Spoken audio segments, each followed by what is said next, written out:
In today's video, I'm going to teach you how to create a custom size design in Canva. We're going to walk through the process from the Canva home screen all the way to opening a blank canvas with the exact dimensions you want.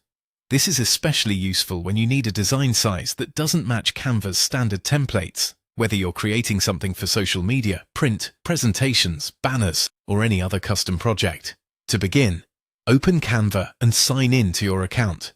Make sure you're on the main dashboard before moving on, since that's where you'll find the tools needed to start a new project.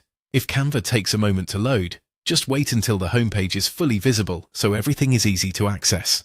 Once you're in, look toward the top right corner of the screen and click the Create a Design button. This is the main starting point for building something new in Canva. When you click it, a menu will appear with different design options and formats. From that menu, select Custom Size. This option lets you create a design based on your own dimensions, rather than choosing one of Canva's preset layouts. It's a great choice when you already know the exact size your project needs to be. Now enter your preferred width and height.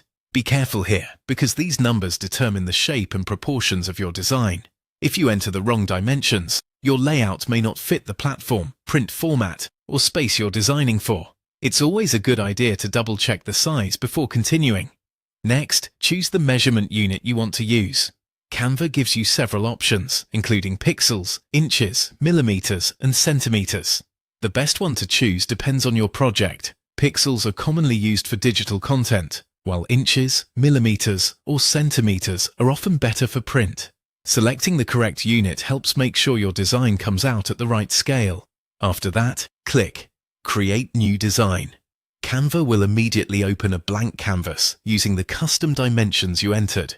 This is your workspace, and from here, you're ready to start building your design exactly the way you want. And that's it. You've successfully created a custom-sized design in Canva. If you plan to reuse the same dimensions often, it can be helpful to keep them noted somewhere so you can quickly enter them again in future projects. Thanks for watching, and I'll see you in the next video.